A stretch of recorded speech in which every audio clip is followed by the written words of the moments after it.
The biggest fraud in ODI world cup. India के हार के बाद सूर्या को इतना ही नहीं कहा गया बल्कि इतना तक कह दिया गया कि टी20 में हीरो तो वनडे में zero. But who is supporting Surya Kumar Yadav, क्योंकि सूर्य कुमार यादव का करंट फॉर्म पूरी तरह से खराब है। हर जगह सिर्फ एक ही बात चल रही थी कि टी20 मास्टर का वनडे कैरियर अब खतरे में है, क्योंकि उनके वनडे के परफॉर्मेंस उसके टी20 कैरियर से कहीं कोसों दूर थी। जिसके बारे में सूर्या भी कहते हैं कि मुझे पता है कि मेरे वनडे के नंबर्स बिल्कुल खराब है। तो ऐसे में सिर्फ एक ही डर सता रहा था कि वनडे में अपने खोई हुई रिस्पेक्ट को वापस करते करते सूर्या कहीं अपने आप को ही न खो दे, क्योंकि कहीं ऐसा ना हो कि सब कुछ खिलाने के चक्कर में आपका टी20 का रॉक स्टार ही चला जाए। लेकिन सूर्या ने अपने मेहनत और कड़े संघर्ष से हमेशा ही सबको चौंकाया है, क्योंकि सूर्या का कैरियर तब स्टार्ट हुआ जब लोगों का रिटायरमेंट हो जाता है। तो ऐसे में क्या यहाँ भी लोगों को वो गलत प्रूफ कर पाएंगे, या इसी चक्कर में इंडिया अपने टी20 के सुपरस्टार को खो देगा? नमस्कार दोस्तों, आप देख रहे हैं अर्जुन शर्मा का स्पेशल एपिसोड। कहानी सूर्य कुमार यादव के फिसड्डी बनने की। जिस पल का सूर्या और उनके फैंस को बेसब्री से इंतजार था वो पूरा होने वाला था। जैसे आईपीएल स्टार्ट हुआ और जैसे जैसे आईपीएल जा रहा था उससे ऐसा ही लग रहा था कि अब सूर्या का 10 साल का वनवास खत्म होने वाला है। और सभी यही आस लगाए हुए बैठे थे कि बीसीसीआई अब उनका टीम इंडिया के लिए नाम अनाउंस करेंगे। लेकिन जब टीम इंडिया के लिए सिलेक्टेड प्लेयर्स की लिस्ट आई तो उसमें सूर्या का नाम कहीं दूर दूर तक भी नहीं था, जिससे निराश होकर उस दिन सूर्या ने ना तो खाना खाया और ना ही किसी से बातें कर रहे थे। सबको यही लगने लगा था कि सूर्या के लिए अब टीम इंडिया के लिए सारे दरवाजे बंद हो गए हैं। लेकिन ये कहानी यहीं खत्म नहीं होने वाली थी, बल्कि ये तो शुरुआत थी। क्योंकि एक कहावत है ना, एक अच्छे किरदार एक अच्छे एक्टर को ही दिया जाता है। और इस बार उस महान किरदार को निभाने की बारी थी इंडियन मिस्टर 360 डिग्री यानी सूर्य कुमार यादव की। कोविड की वजह से अरब में चल रहे इस बड़े मुकाबले में जब एमआई टारगेट को चेस करने उतरी तब विराट की सेना ने एमआई के धराधर विकेट लेकर उनको ऐसी सिचुएशन में लाकर खड़ा कर दिया जहाँ जीत की उम्मीद खत्म सी हो चुकी थी। लेकिन तभी मैदान में उतरते हैं सूर्य कुमार यादव, और सूर्या उस दिन कुछ अलग टेम्परामेंट के साथ उतरे थे, क्योंकि उस दिन सूर्या अकेले ही आरसीबी से लड़ रहे थे और अकेले ही वो उस मैच को आरसीबी से दूर ले जा रहे थे। लेकिन तभी मैच के बीच में कुछ ऐसा हुआ जो सभी के लिए शॉकिंग था, क्योंकि विराट कोहली अचानक ही सूर्या को स्लेजिंग करने लगते हैं। और वो दृश्य ऐसा था कि जिसमें किसी भी प्लेयर का टेम्परामेंट हिल जाए। लेकिन उस दिन सूर्या कुछ अलग ही अंदाज में थे, क्योंकि उस दिन सूर्या उस स्ट्रेट डाउन का जवाब मुंह से नहीं बल्कि अपने बल्ले से देते हैं और आरसीबी के नाक के नीचे से मैच को छीन कर लेके चले जाते हैं। और उस दिन उसके बल्ले ने ऐसा धमाल मचाया था कि उस दिन उसके मौजूदगी का एहसास पूरी दुनिया को हो चुका था। पर इस जीत के बाद भी उनके आंखों में दर्द था, और वो दर्द था उन 10 सालों का इग्नोरेंस का, जो साल दर साल बढ़ते जा रहा था। क्योंकि वो इग्नोरेंस ऐसी थी जिसने सूर्या को अंदर से पूरी तरह से झकझोर दिया था। और ये बात उन्होंने अपने इंटरव्यू में कई बार बोला भी है। मुंबई में रोज हजारों लड़के क्रिकेटर बनने का सपना लेकर आते हैं, उसी बीच में सूर्या का भी लिस्ट ए में डेब्यू हो जाता है। सूर्य कुमार यादव अपने डेब्यू मैच में 5 चौकों की मदद से शानदार 41 रनों की पारी खेलते हैं, और उनके उसी परफॉर्मेंस का परिणाम था कि उनका मुंबई के टी20 टीम में भी सिलेक्शन हो जाता है। और अब कुछ ही महीने बाद उनको रणजी में भी डेब्यू करने का मौका मिल जाता है, और अपने डेब्यू मैच में वो शानदार हाफ सेंचुरी लगाते हैं, क्योंकि उस मैच में वो शानदार 73 रनों की पारी खेलते हैं। और ये डेब्यू उनके लिए बहुत ही शानदार रहता है। अब सूर्या रुकने का नाम ही नहीं ले रहे थे। अब वो जिस ग्राउंड में खेलते वही रनों का अंबार खड़ा कर देते, कहीं शतक तो कहीं दोहरा शतक। उस सीजन में मात्र 9 मैचों में ही 754 रन बनाकर उस सीजन के वो मुंबई के लिए हाईएस्ट रन गेटर थे। और उस सीजन में सूर्या जिस तरह के लय में थे उसे सबको कहीं ना कहीं यही लग रहा था कि सूर्या जल्द से जल्द टीम इंडिया में डेब्यू करने वाले हैं। और फिर आता है सूर्या के जीवन में वो पल जिसका हर एक प्लेयर को इंतजार होता है, और वो होता है आईपीएल। जिस ऑक्शन में गौतम गंभीर और युवराज सिंह जैसे बड़े प्लेयर्स पर बिडिंग वॉर्स हो रहे थे, वहाँ मुंबई इंडियंस ने खरीदा रोहित शर्मा और सूर्य कुमार यादव को। पर जो टीम हमेशा अपने बड़े प्लेयर्स के लिए जानी जाती है उसमें सूर्या के लिए अपना जगह बनाना बहुत ही मुश्किल था। वो डोमेस्टिक में अपनी बैटिंग से आग उगल रहे थे, पर आईपीएल में अपनी काबिलियत दिखाने का उनको मौका ही नहीं मिल रहा था। और उनकी जिंदगी में टर्निंग पॉइंट तब आता है जब कोलकाता उनको 70 लाख में अपनी टीम में शामिल करती है। और कोलकाता की तरफ से जब उनको परफॉर्मेंस करने का मौका मिलता है वो अपने परफॉर्मेंस से सभी के दिलों को जीत लेते हैं, क्योंकि उनके कुछ अहम पारियों के वजह से ही केकेआर उस सीजन में विजेता बनी थी। और सूर्या का टेम्परामेंट और बेखौफ बल्लेबाजी को देखकर उनको केकेआर को वाइस कैप्टन बना दिया गया। पर रोल मिला तो फिनिशर का। उनको मौके तो मिल रहे थे, लेकिन उनका बैटिंग ऑर्डर इतना नीचे था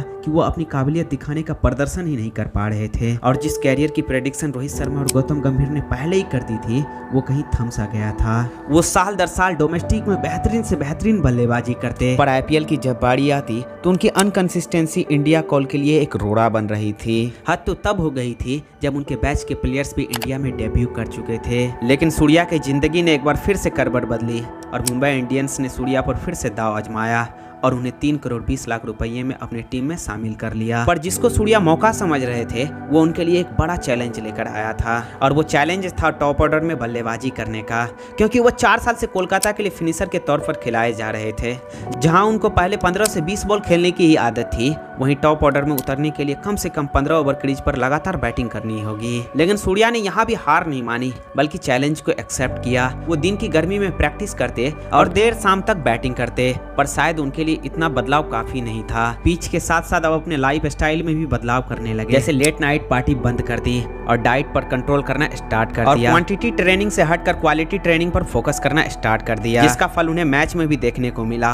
क्योंकि सूर्या ने शानदार वापसी करते हुए रनों का अंबार खड़ा कर दिया, और अब उनके बल्ले से निकले ये रन उनको अपने मंजिल तक पहुंचाने का काम कर रहे थे। क्योंकि उनके इसी विध्वंसक पारी का परिणाम था कि मुंबई ने आईपीएल का ट्रॉफी भी जीत लिया था। चाहे डोमेस्टिक हो या फिर आईपीएल, सूर्या साल दर साल अपनी परफॉर्मेंस, अपनी काबिलियत दिखाते चले जा रहे थे। अपने इनिंग्स को मैच में डीप ले जाना हो या मैच फिनिशिंग का रोल हो, वो अपने सभी रोल को बखूबी से निभा रहे थे। सारे सैक्रिफाइसेस और उनका हार्ड वर्क 2020 में पूरी तरह से झलक रहा था। हर इंसान के जुमा पर एक ही नाम था, और वो नाम था सूर्य कुमार यादव। क्योंकि मुंबई इंडियंस को 2019 में ट्रॉफी दिलाने के बाद 2020 में भी विजेता बना चुके थे। अब उनको ऐसा लगने लगा था कि अब उनके लिए टीम इंडिया के लिए कॉल आ ही जाएगी, पर अब भी ऐसा नहीं होने वाला था। क्योंकि अब भी उनको एक हार्ट ब्रेक मिलने वाला था। क्योंकि इस बार भी जब टीम इंडिया का ऐलान हुआ तो उसमें सूर्य कुमार यादव का नाम कहीं दूर दूर तक भी नहीं था। जब हर चीज आजमाने के बाद, इतने साल बीत जाने के बाद हाथ में सिर्फ असफलता हो, जब सारे रास्ते, सारे दरवाजे बंद होने लगे, तो मन से सिर्फ एक ही आवाज आती है, गिव अप, गिव अप। लेकिन सूर्या ने यहाँ गिव अप नहीं किया, बल्कि अपने मेहनत को जारी रखा और विजय हजारे ट्रॉफी में मानो रनों का बरसात ही कर दिया। जिसका परिणाम ये हुआ कि चल रहे टूर्नामेंट के बीच में ही उनका फोन बजता है, और जिसके बाद सूर्या अपने आप को कमरे में बंद कर लेते हैं और हड़बड़ी में अपने परिवार को वीडियो कॉल करते हुए कहते हैं कि मेरा टीम इंडिया में सिलेक्शन हो गया। और यह सुनकर उनका पूरा परिवार खुशी से रोने लगा था। और अब सूर्या को वो सारी यादें आने लगी जिसने उनको यहाँ तक पहुँचाया। क्योंकि पिछले 4 साल में उन्होंने इतनी कड़ी संघर्ष की थी जिसकी आप उम्मीद भी नहीं कर सकते हो। क्योंकि जो बैट्समैन पहले 15 से 20 बॉल ही खेलता था, वो बैट्समैन अब 20-20 ओवर तक बैटिंग करता था, और उसी का परिणाम था कि उनको टीम इंडिया में भी खेलने का मौका मिला। अब सूर्य कुमार यादव टीम इंडिया के लिए डेब्यू करते हैं, और डेब्यू करते ही अपने पहले ही बॉल पे शानदार 6 लगाते हैं, और वो ऐसा करने वाले दुनिया के एकमात्र बल्लेबाज बन जाते हैं। सूर्या ने अपने डेब्यू मैच में ही 6 चौके तो 3 गगनचुंबी छक्कों की मदद से शानदार हाफ सेंचुरी लगाई। जिस फियरलेस अंदाज के लिए सूर्या जाने जाते थे, उन्होंने उसी अंदाज में अपने कैरियर का आगाज भी किया, और वहां से स्काई ने ऐसी उड़ान भरी कि अपने बल्लेबाजी का डंका पूरी दुनिया में बजा कर रख दिया। क्योंकि दुनिया में अभी एक भी ऐसी टीम नहीं है जिसकी सूर्या ने पिटाई ना की हो, और एक भी ऐसे गेंदबाज नहीं है जो सूर्या से बच पाया हो। T20 में डेब्यू होने के बाद अब उनका ओडीआई में भी डेब्यू हो जाता है। अब इंडिया को उनके मिडिल ऑर्डर का नया सितारा मिल गया था, क्योंकि मात्र 55 बॉलों में ही 117 रन बनाकर उन्होंने अपनी पहली सेंचुरी भी बना डाली। वो रिकॉर्ड पर रिकॉर्ड तोड़ते जा रहे थे। सूर्या की चमक T20 में ऐसी है कि वो जहां कदम रखते हैं वहां पर बवाल मचा देते हैं, और इसी का परिणाम है कि 2022 में वो ICC men's T20 cricketer of the year भी बने। पर जो सूर्या T20 में रुकने का नाम ही नहीं ले रहे थे, उनके ओडीआई के आंकड़े कुछ अलग ही पिक्चर दिखा रहे थे। वो जिस सीरीज के T20 मैच में आग उगल रहे थे, उसी सीरीज के ओडीआई मैच में वो गायब होने लगे थे। अब जितना इंतजार सूर्या को ओडीआई में काबिलियत दिखाने की थी, अब उतना ही इंतजार उनके फैंस को उनके ओडीआई में काबिलियत देखने की थी। और उसका मुख्य कारण यदि कोई था तो वो था ओडीआई वर्ल्ड कप। क्योंकि सबका यही मानना था कि ओडीआई वर्ल्ड कप में सूर्य कुमार यादव टीम इंडिया के लिए एक्स फैक्टर साबित हो सकते हैं। अब वर्ल्ड कप स्टार्ट हुआ, सूर्या को टीम के 15 में शामिल कर लिया गया, लेकिन शुरुआती मैचों में उसको प्लेइंग 11 में मौका नहीं मिला। लेकिन जैसे ही हार्दिक पांड्या इंजर्ड हुए, वैसे ही स्काई की प्लेइंग 11 में एंट्री हो गई। अब सूर्या के लिए अग्नि परीक्षा था, क्योंकि सूर्या के वनडे में आंकड़े कुछ खास नहीं थे, और जिसका डर था वही हुआ। क्योंकि पहले मैच में सूर्या एक गलत कॉल के कारण रन आउट हो जाते हैं। अनफॉर्चुनेटली इंडिया वो मैच जीत जाती है।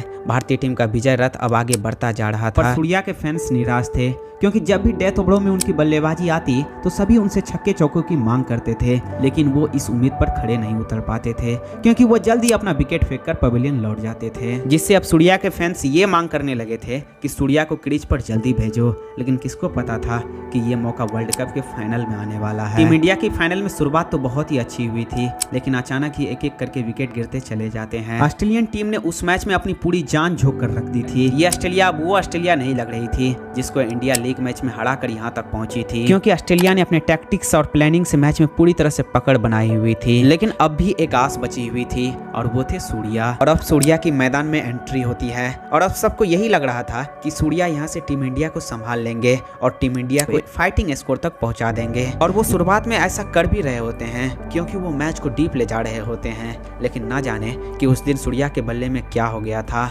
मानो कि उस दिन सूर्या के बल्ले में जंग सा लग गया हो, क्योंकि उस दिन उसके बैट और बॉल में कोई संपर्क ही नहीं हो पा रहा था, जिसका परिणाम ये हुआ कि टीम इंडिया 240 में ऑल आउट हो जाती है और इंडिया यह मैच हार जाती है। जिसके बाद टीम इंडिया के हार का पूरा गुस्सा यदि किसी खिलाड़ी पर उतरता है तो वो खिलाड़ी होते हैं सूर्य कुमार यादव, क्योंकि उसके बाद सूर्या पर कई सवाल उठाए जाते हैं और पूछे जाते हैं कि who is supporting Surya Kumar Yadav. सूर्य कुमार यादव के बारे में अब आर्टिकल पर आर्टिकल छपने लगते हैं जिसमें लोग कहते हैं कि सूर्य कुमार यादव का ओडीआई कैरियर अब खतरे में है। और कई लोग तो ये लांछन लगाने से भी पीछे नहीं हटते हैं कि वर्ल्ड कप में हार का कारण यदि कोई खिलाड़ी है तो वह है सूर्य कुमार यादव।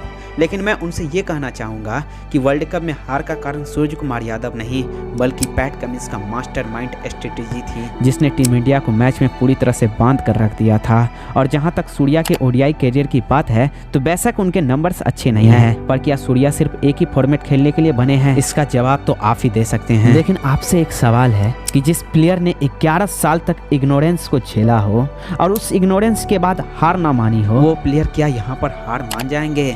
वैसे इस बारे में आपका क्या कहना है? कमेंट बॉक्स में अपना राय जरूर लिखें। तब तक के लिए टेक केयर एंड बाय। मिलते हैं फिर नेक्स्ट वीडियो में।